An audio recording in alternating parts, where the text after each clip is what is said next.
Evil Squid Comics podcast. We are part of the Collector's Maze Network. Don. Scott.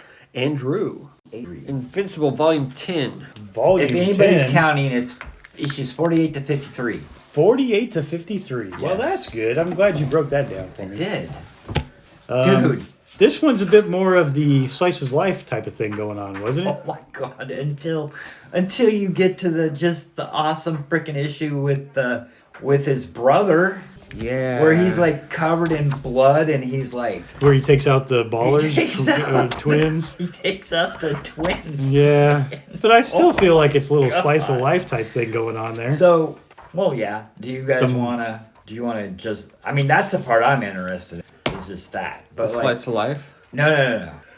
When the dude, Gritty, when the brother like loses when the his brother, shit. well, the brother didn't really lose his shit. Let's but start with the beginning part where something happens and then Cecil calls in stuff and Invincible sees the jig is because up. you do have issue 50, which is kind of like the big thing where Invincible and Cecil kind of have their... But if we're going to talk about it, 48, he does a really good job of like going around. I mean, a lot of it is his universe, but he also includes Savage Dragon. Like you get a little splash of Savage Dragon. You get the Dynamo 5, and then I think everything else is his, right? Like the Wolfman, and Brit, I think, is in there, and then like a couple other things. But he's I mean, you can tell that's Kirkman, right? Like he's a fan of Image, so he wants to bring in. So he brings like a little bit as of much everything stuff in. as he can to like just have fun with it and pay homage to like what he grew up with. So that was kind of cool, I thought.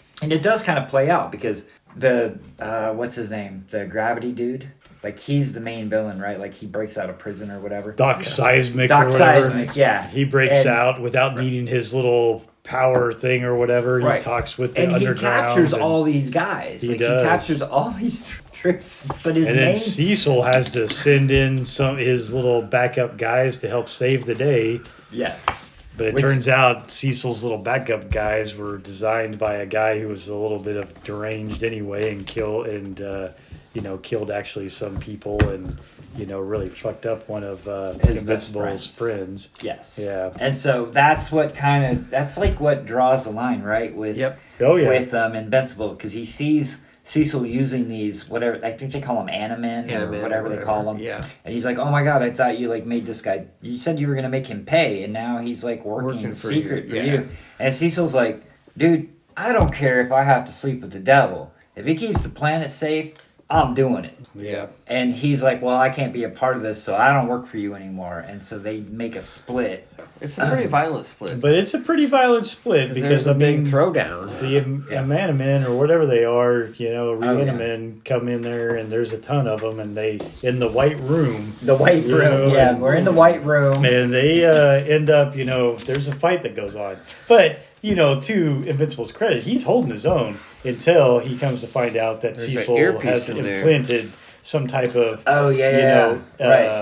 weird sonic device in his head where he can press and basically cause Invincible's equilibrium to be off. Right. And then there's a whole thing that happens there with the Guardians of the Galaxy, the kind of... The planet, not Guardians of the Galaxy. Guardians of the Globe. Guardians of the Globe. But yes, the robot man or whatever, yes. figures it out and removes it or whatever for him. But not before, they blow the damn thing up and, out of Cecil's hand, which just basically the failsafe was that the thing just keeps going off. Right. And so Invincible's in a lot of pain throughout that. Yeah.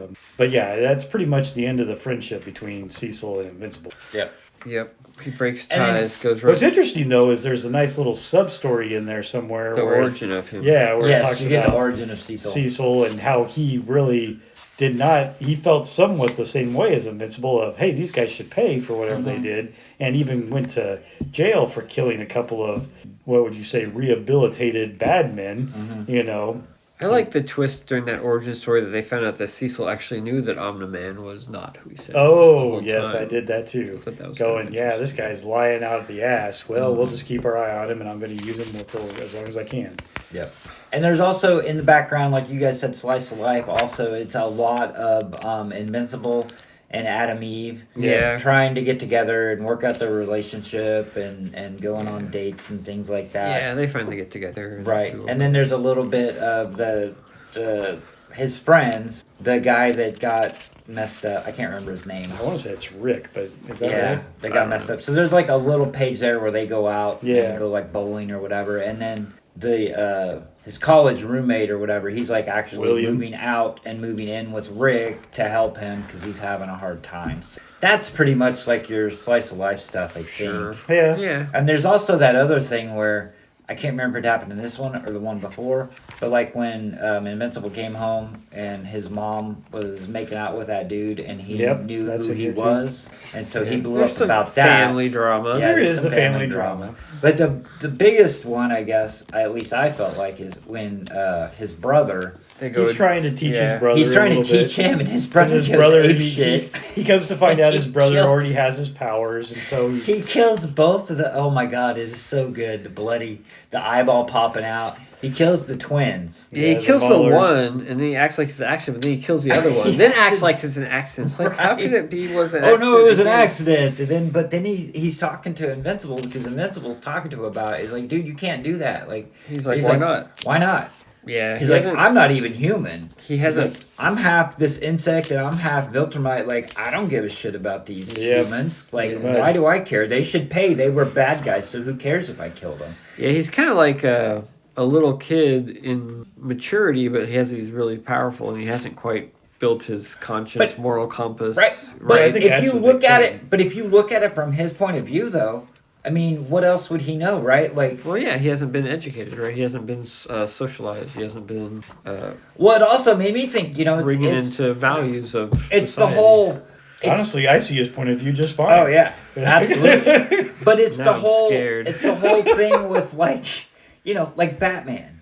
Batman doesn't kill.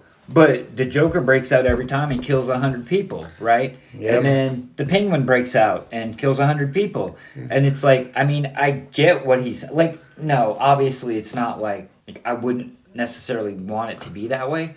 But I understand. Well, have you seen Superman, the latest one, James Gunn's one? No, I haven't. Okay, you have. Yeah. There's a part about it. There's a part in there in which... There's a bad guy of whatever the hell country or the leader of whatever the hell country. Yeah. And Hot Girl is carrying him. And he makes some mention, Superman doesn't kill people. Superman is saving people. And she basically says, I'm not Superman. Right. And you can guess what happens after that. Yeah. So, it kind of leads to the same type of thing as here, that, hey, there's some people that just go, dude, I am not letting you go away so that you can keep blowing shit up and killing people. I'm going to stop this shit right here. And that's really the way that Oliver, Invincible's brother, really feels on that. Where he's like, these guys don't give a shit about human life, so why should I give a shit about them? Exactly. Because there's that point in there where he's like, we live in a society. Well, there's that thing in there where Invincible Mark is like, well, human life is precious. And Oliver's like, no, it isn't. He's like, these people kill each other all the time. He's like, they don't care about it, so why should I? Yeah. So it is interesting. Like, I understand, like, what you're saying. Yes, it is true. Like, he has to educate him. And I think, well, Oliver kind of plays along, right? Like, he's, oh, yeah, I understand what you're saying. Like, wink, wink. Yeah, there's that very and last then at the very end, Oliver's like, hugging. no, I don't give a shit. He's like, I'm going to keep doing what I'm doing. He doesn't say that. There's just this look on his face. And right. You're like, I don't know what that's supposed to be. Yeah. So you guys remember everything about this. I don't. So I don't know. Like, well, that's probably because I just this, read it. I think I'm learning this weekend. New, so I don't know. I don't remember what's going on. But it's pretty interesting. But man. Yeah, the evolution of Oliver is pretty interesting. Ollie is bringing the gore, man. Oh, he is, isn't he? He punches that dude, the eyeball like flies out. I mean, that's like a great, 2-3 pages.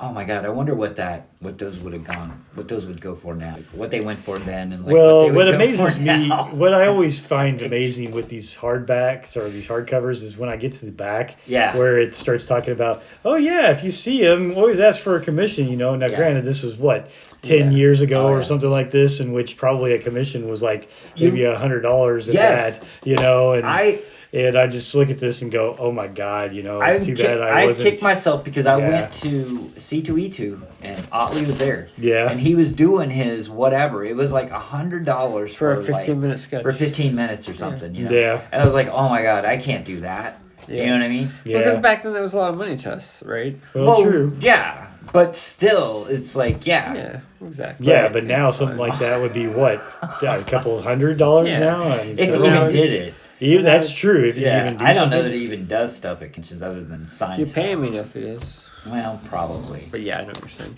Anyway, this was, I don't know. It was good. We're moving the story along. I hate his new costume. Oh yeah, I don't like that it new either. costume is terrible. Really? It's so bad. I don't like it either. No. Huh, it's the worst. I love Oliver, but Mark's new blue and black, oh my God, it's bad. I hope it doesn't last very long. I don't think it does. Terrible. All right.